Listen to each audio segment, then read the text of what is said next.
అంజలి TV. గత ఎపిసోడ్లో పక్కింటి ఆంటీని ఉచితంగా కూరగాయలు అడిగితే వాటిని ఊరికే ఇవ్వడం కంటే చిన్న వ్యాపారంగా మారుద్దామని అరుణ్ సలహా ఇస్తాడు.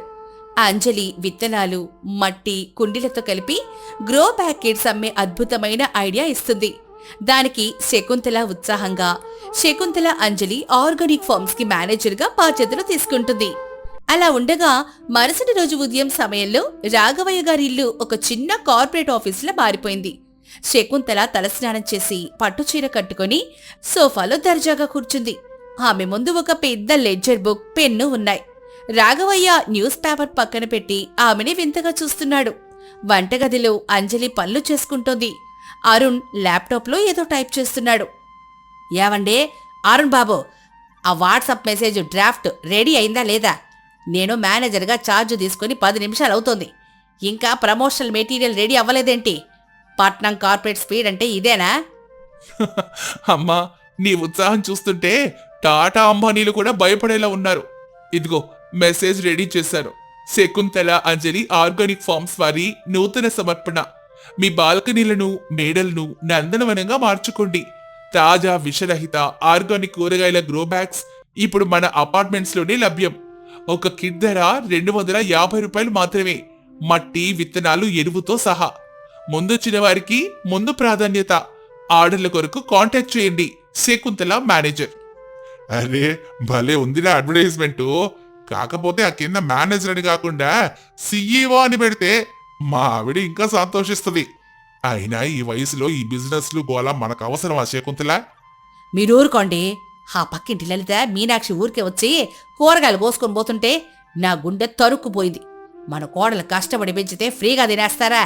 ఈ రోజు వాళ్ళ సంగతి తేలుస్తాను. అరుణ్, ఆ మెసేజ్ మన apartment golden view residence WhatsApp గ్రూప్లో ఫార్వర్డ్ చేయి. సెండ్ కొట్టేశాను బాస్. ఇక చూసుకో నీ కరెన్సీ కలెక్షన్స్. అలా అనుకుంటూ ఉండగా మెసేజ్ వెళ్ళిన 2 నిమిషాలకే శకుంతల ఫోన్ టింగ్ టింగ్ అంటూ మోగడం మొదలవుతుంది. శకుంతల ఫోన్ చూసుకొని ఎగిరి గంతేస్తుంది. అంజలి, ఓ అంజలి, త్వరగా రా ఇక్కడికి.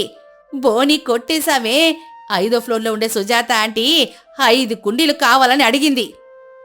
అరే భలే వాళ్లే అత్తయ్యా, అప్పుడే ఆర్డర్లు కూడా మొదలయ్యాయా? మన పల్లెటూరి ఐడియాకి పట్నంలో ఇంత డిమాండ్ ఉంటుందని నే కళ్ళు కూడా అనుకోలేదు.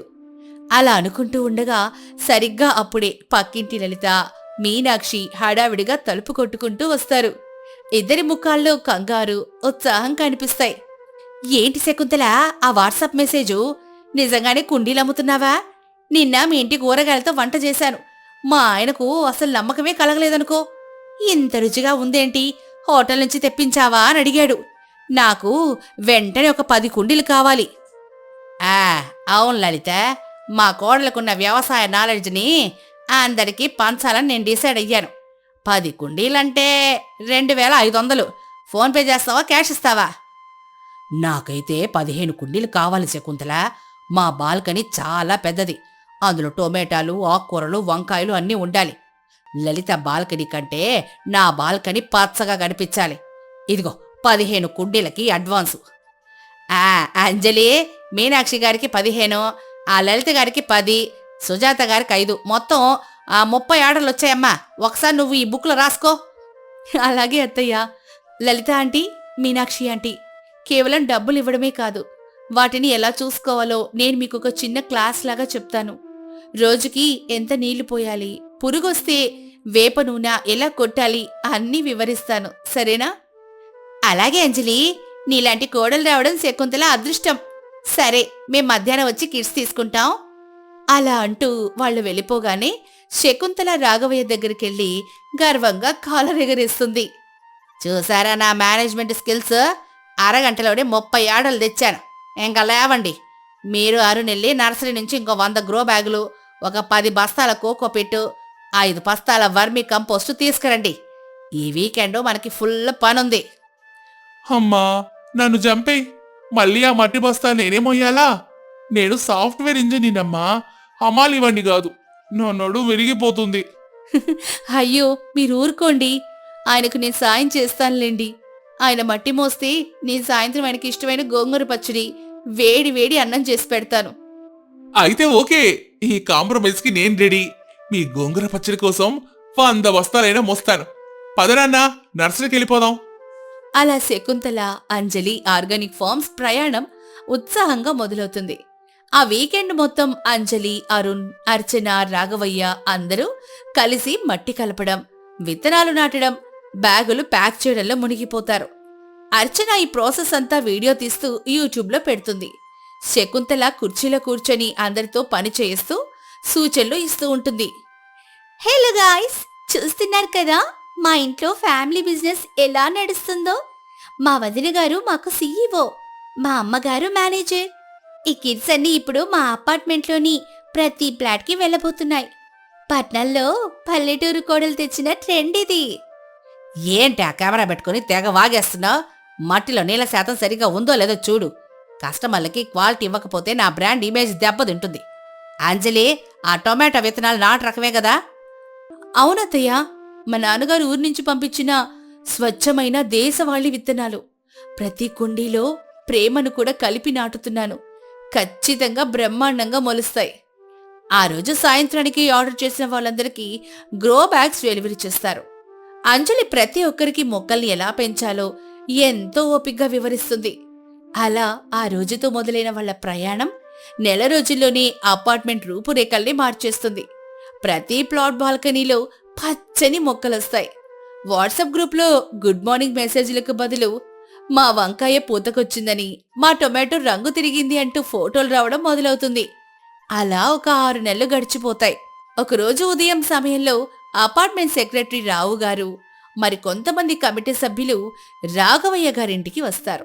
అందరి ముఖాల్లో చాలా సంతోషం ఉంటుంది. కంగ్రాచులేషన్స్ రాఘవయ్య గారు, కంగ్రాచులేషన్స్ శకుంతల గారు. మన అపార్ట్మెంట్కి ఒక గొప్ప అదృష్టం వరించింది. ఏమైంది రావు గారు, మున్సిపాలిటీ వాళ్ళు ఏమైనా పన్నులు తగ్గించారా ఏంటి? అంతకంటే గొప్ప విషయం అండి. రేపు ఆదివారం ప్రపంచ పర్యావరణ దినోత్సవం కదా.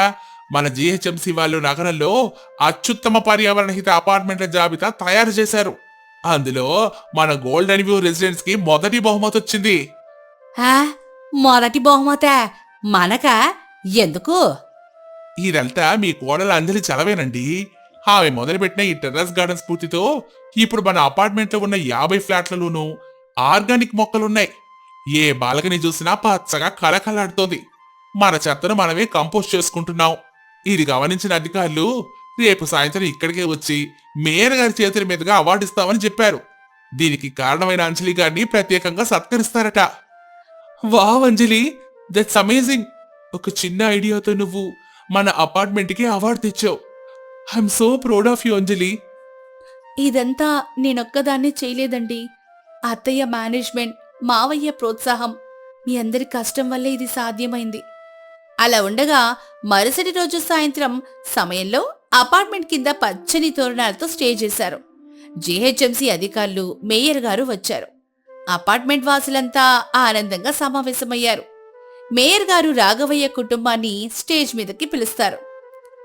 ఈ కాంక్రీట్ అడవిలో పచ్చదాన్ని నింపిన ఈ అపార్ట్మెంట్ వాసులందరికీ నా అభినందనలు.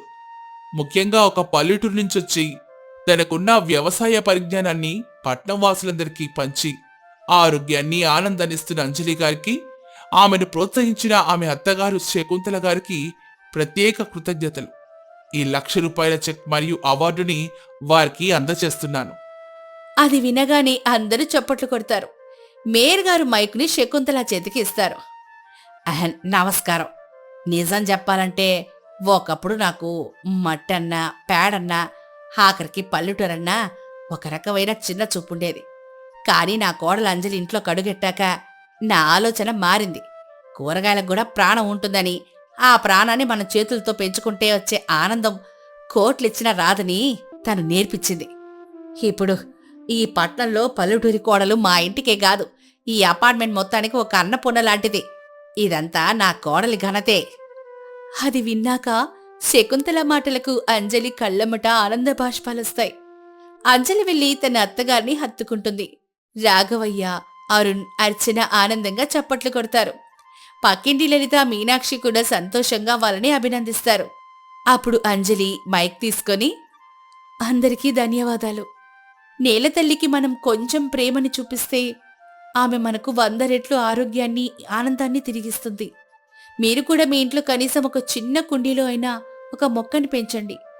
అప్పుడు ఆ పట్నం కూడా పచ్చని పల్లెటూరులా మారిపోతుంది. అది విన్నాక అపార్ట్మెంట్ వాసులందరూ ఆనందంగా చప్పట్లు కొట్టడంతో ఆ ప్రాంగణం మొత్తం మారుమోగిపోతుంది. ఆ రోజు రాత్రి వాళ్ళందరూ కలిసి తమ తమ బాల్కనీల్లో పండించిన కూరగాయలతో అద్భుతమైన విందు భోజనం చేస్తారు. అంజలి తీసుకున్న ఒక చిన్న అడుగు పట్నం జీవనశైలిలోనే ఒక అందమైన, ఆరోగ్యకరమైన మార్పును తీసుకొచ్చింది. అత్తాకోడళ్ల అనుబంధం ఒక పచ్చని చెట్టులా పెరిగి బలంగా నిలబడి. వెంకటాద్రిపురం అనే గ్రామంలో నారాయణ, మల్లమ్మ అనే భార్యాభర్తలు నివసిస్తూ ఉంటారు. వారికి ఒక్కగానొక్క కొడుకు అరుణ్, కోడలు అంజలి. మల్లమ్మ పైకి చాలా గంభీరంగా కనిపించినా పాత పద్ధతులు పాటించి మంచి మనసున్నావిడ. కోడలు అంజలి చాలా తెలివైంది, ఓర్పుగలది. కుటుంబాన్ని చాలా ప్రేమగా చూసుకుంటుంది. వీరిది చాలా పేద కుటుంబం. ఒక పాతకాలం ఇంట్లో జీవనం సాగిస్తూ ఉంటారు. ఏదో చిన్న చిన్న పనులు చేసుకుంటూ ఉన్నదానితో కడుపు నింపుకుంటూ ఉంటారు. ఇలా సాగిపోతున్న వీళ్ళ జీవితంలో వర్షాకాలం రావడం వల్ల ఎటువంటి ఇబ్బందులు ఎదురవుతున్నాయో, వీళ్ళు వాటిని ఎలా ఎదుర్కొంటారో ఈ కథలో చూద్దాం. ఒకరోజు అంజలి, అత్తయ్య గారు, మావయ్య గారు, భోజనం సిద్ధంగా ఉంది, తిందుర్రండి. నాకిప్పుడు ఆకలిగా లేదమ్మా. ఏమైంది మావయ్య గారు, ఎందుకంత ముభావంగా ఉన్నారు? మన బతుకుల్లో ఇంకా ఆలోచించడానికి ఏముంది? మన పేదరికాన్ని తలుచుకొని బాధపడ్డం తప్ప. ప్రస్తుతానికి ఉన్నదానిలో తింటూ బాగానే ఉన్నాం కదా అత్తయ్య గారు. ఇక పేదరికం తలుచుకొని బాధపడ్డం ఎందుకు? నాకంటే ఈ కష్టాలు అలవాటైపోయాయి అంజలి. పాపం కొత్తగా వచ్చి నువ్వు కూడా మాతో పాటు బాధపడుతున్నావు. అదేంటి అత్తయ్య గారు అలా అంటారు? మన పేదరికంని మనమే ఎగతాళి చేసుకుంటే ఎలా? ఎదుటి వాళ్ళ దగ్గర చేయి చాచకుండా చిన్న చిన్న పనులు చేసుకుంటూ కాలాన్ని గడుపుతున్నాం కదా. ఈ చాలీ చాలని డబ్బుల వల్ల కాలాన్ని గడుపుతున్నాం కానీ ₹1 కూడా మిగల్చలేకపోతున్నాం అంజలి. రేపు అనుకోని కష్టం ఏదైనా వస్తే ఎవరి దగ్గరైనా చేయి చాచాల్సిన పరిస్థితి వస్తుందని భయంగా ఉంది అంజలి. ఏంటండి, కష్టం వస్తుందో రాదో తెలీదు, దాని గురించి ఇప్పుడు ఆలోచించి అందరి మనసులు బాధ పెట్టాలా? మనం ఇంతమంది ఉన్నాం, ఆ మాత్రం చిన్న కష్టం వస్తే ఎదుర్కోలేమా? మనకంటూ బతకడానికి డబ్బు లేకపోయినా నీ ఆత్మస్థైర్యం కోల్పోకుండా నువ్వు చెప్పే మాటలు చాలా ఊరట కల్పిస్తున్నాయి అంజలి. ఇక ఆలోచించింది చాలు కాని అందరూ భోజనానికి పదండి. అందరూ భోజనం చేసి విశ్రాంతి తీసుకుంటూ ఉండగా ఆకాశం నల్లటి మేఘాలతో కమ్మేసి ఉరుములు పిడుగులతో పెద్ద వర్షం మొదలవుతుంది. ఓరి దేవుడా, మళ్ళీ వర్షాకాలం రానే వచ్చింది. ఎప్పటినుంచో చెప్తూనే ఉన్నారు, వర్షాలు మొదలయ్యే సమయానికైనా ఈ ఇంటిని బాగు చేద్దామని. ఎవరైనా నా మాట వింటేనే కదా. ఎప్పటికప్పుడు వచ్చిన డబ్బులు అయిపోతూనే ఉన్నాయి కదమ్మా, నువ్వు చూస్తూనే ఉన్నావు కదా. ఇక ఇల్లు బాగు చేయించడానికి మన దగ్గర డబ్బులు ఎక్కడ మిగిలిన్నాయి చెప్పు. ఇలా ఇంకా ఎన్నాళ్ళురా? అదిగో చూడు, కొంచెం పెద్ద వాన పడిందో లేదో అప్పుడు ఇల్లు గారడం మొదలైంది. ఇప్పుడు ఈ వానలు పోయే వరకు ఈ ఇంట్లో ఎలా ఈదుకు రావాలో అర్థం కావట్లేదు. పాపం, మనతో పాటు ఆ అంజలి కూడా ఈ వర్షాకాలంలంతా తడుస్తూ ఈ పాడుబడిన గూట్లో గడపాల్సిందే. నా గురించి మీరేమీ ఆలోచన పెట్టుకోకండి అత్తయ్యా.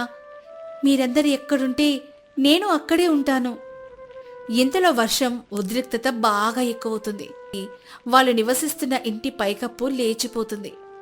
ఇక వర్షం అంతా ఇంట్లో పడ్డం మొదలవుతుంది. అయ్యో, ఇప్పుడు ఈ తలదాచుకుంటున్న గూడు కూడా మనకి ఆసరాగా నిలబడకుండా ఎగిరిపోయిందే. ఈ వర్షంలో తడుస్తూ ఇలాగే ఎలా ఉండగలం? ఇప్పుడు ఏం చెయ్యాలో అర్థం కావట్లేదే. ఒరే అరుణ్, చలి బాగా ఎక్కువగా ఉందిరా. నా వయసు దీన్ని తట్టుకోలేకపోతోంది. మీ అందరిని ఇలా చూస్తుంటే నాకు చాలా బాధగా ఉంది. దీనికి ఏదో ఒక ఉపాయం ఆలోచించి తీరాల్సిందే. మీరందరూ ఒక 5 నిమిషాలు ఈ వర్షాన్ని తట్టుకోండి. నేను అలా బయటకెళ్ళి మనకేదైనా నీడ దొరుకుతుందేమో చూసొస్తాను. ఇంత వర్షం పడుతుంటే ఈ టైంలో ఎక్కడికి వెళ్తావు అంజలి? ఇప్పుడు మాత్రం మనం నీడ పట్టునున్నామండి. వర్షాలని కదా తడుస్తున్నాం, మరేం పర్లేదు. నేనొక్కసారి వెళ్ళి బయట చూసొస్తాను. ఆ దేవుడే ఉంటే ఏదో ఒక సాయం చేయకపోతాడా? అంజలి అలా బయటికెళ్ళి అంతా తిరిగి చూసి మళ్ళీ ఇంటికొస్తుంది. మీరందరూ నా వెంటరండి, మనకి తలదాచుకోవడానికి ఒక గూడు దొరికింది. ఏంటి మనం తల దాచుకోవడానికి ఆశ్రయం దొరికిందా? ఎక్కడమ్మా అంజలి? చూపిస్తానత్తయ్య. మనకు కావాల్సిన వంట సామాన్లన్నీ తీసుకుని ఇప్పుడే అక్కడికి వెళ్ళిపోదాం పదండి. అందరూ అంజలి వెనకే వెళ్తారు. అంజలి ఒక పెద్ద మర్రి చెట్టు దగ్గరికి తీసుకెళ్లి అక్కడ ఆగుతుంది. తలదాచుకోవడానికి ఆశ్రయం దొరికిందన్నావు, ఈ చెట్టు దగ్గరికి తీసుకొచ్చావు. ఏంటి అంజలి ఇది? ఈ రోజు నుంచి మనం ఇక్కడే ఉండబోతున్నామండి. ఈ చెట్టు మనకు ఆశ్రయం ఇచ్చింది. చెట్టు ఆశ్రయం ఇవ్వడేంటంజలి? ఒకసారి ఈ పెద్ద మర్రి చెట్టును చూడండి అత్తయ్య. ఊడలతో దట్టంగా కమ్మేసి ఎంత పెద్దదిగా ఉందో. అలాగే ఈ చెట్టు కింద పెద్ద తొర్ర కూడా ఉంది. అందులో ఒక కుటుంబమే జీవించొచ్చు.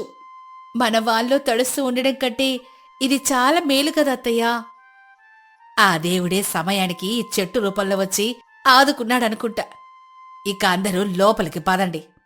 ఈ చెట్టు తొర ఎంత వెచ్చగా సురక్షితంగా ఉందో చూడండి. అవును మావయ్య. అలాగే బయట గాలి ఎంత వేగంగా వీస్తుందో చూడండి. ఈ మర్రి చెట్టు త్వర లేకపోయింటే మన పరిస్థితి ఏమైపోయేదో. ఇక మనకి ఈ వర్షాకాలం వరకు ఏ చింత లేదు. అందరం ప్రశాంతంగా విశ్రాంతి తీసుకుందాం. ఇక్కడంతా బాగానే ఉంది సరే, కాని కడుపులో ఆకలి నకనకలాడుతోందమ్మా. ఇప్పుడు మనం ఏం తిని బతకాలి? మీరు కొంచెం సేపు నాకు సమయం ఇవ్వండి అత్తయ్యా. ఇప్పుడే మనందరికీ కావలసిన భోజనాన్ని ఏర్పాటు చేస్తాను. కాని అంజలి, ఈ చెట్టు త్వరలో వంట ఎలా చేస్తావమ్మా? ఇక్కడ పొయ్యి కూడా లేదు. అదంతా నేను చూసుకుంటాను కదత్తయ్యా, మీరు ప్రశాంతంగా విశ్రాంతి తీసుకోండి అని చెప్పి అంజలి ఒక కట్టెల పొయ్యిని ఏర్పాటు చేసి ఆ చెట్టు కొమ్మలనే కట్టెలుగా మార్చి తీసుకొచ్చిన సామాన్లతో వంట చేయడం మొదలుపెడుతుంది. తను వంట చేస్తున్న తీరును చూసి, నా కోడలు ఎంత తెలివైందో చూశారా? ఇటువంటి పరిస్థితుల్లో కూడా ఇంత వానలో తను ఎంత చాకచక్యంగా వంట చేస్తుందో. అవునే మల్లమ్మ, తను కాబట్టి ఇలాంటి పరిస్థితులు కూడా ఎదుర్కొంటోంది. అదే మనవైతే ఏ దిక్కు తోచక బెక్క మొహం వేసేవాళ్ళం. అంజలి, వంటలో నీకేమైనా సహాయం కావాలా? మరేం పర్వాలేదండి, అవన్నీ నేను చూసుకుంటాను. మీరు ప్రశాంతంగా ఆ వర్షాన్ని ఆస్వాదించండి. అంజలి వంట చేయడం పూర్తి చేసుకుని అందరికీ భోజనం వడ్డిస్తుంది. అందరూ కలిసి భోజనం చేస్తూ, అంజలి, రోజు కంటే ఈరోజు భోజనం చాలా అద్భుతంగా కుదిరింది. వంటలో ఎక్కడా లేని రుచి వచ్చింది. సరిగ్గా నేను కూడా అదే అనుకుంటున్నాను మల్లమ్మా. అసలు ఈరోజు భోజనం ఇంత రుచికరంగా కుదిరింది ఏంటా అని. దీనికి కారణం ఏమై ఉంటుంది అంజలి? రోజుటి కంటే ఈరోజు భోజనాన్ని ఇంత రుచికరంగా ఎలా వండగలిగావు? నేను రోజులాగానే వంట చేశానండి. కాకపోతే ఈ కట్టెల పొయ్యి మీద వండడం వల్ల ఇంత రుచిగా కుదిరింది. నిజమే, రోజు ఆ స్టవ్ల మీద వంట చేసుకుని తినడం వలన నాలుక జీవం కోల్పోయింది. ఎంతైనా పాతకాలం అలవాట్లు వేరు. అంతేకాదత్తయ్య, రోజు 4 గోడల మధ్యలో కూర్చొని ఒకరి ముఖాలొకరు చూసుకుంటూ ఏదో తినాలి కాబట్టి 4 మెతుకులు తినేవాళ్ళం.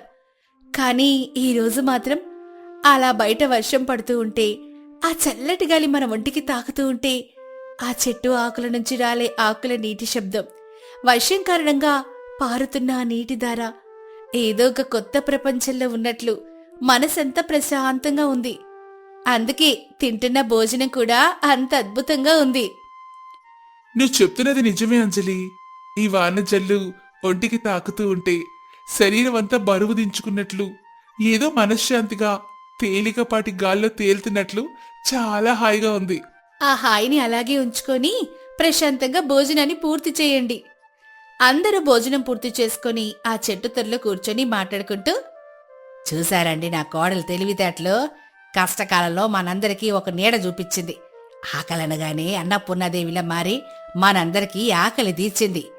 మనందరం తన నుంచి చాలా నేర్చుకోవాలి. నిన్ను చూస్తుంటే చాలా గర్వంగా ఉందమ్మా అంజలి. నీలాంటి కోడలు దొరకడం మా కుటుంబం చేసుకున్న అదృష్టం తల్లి.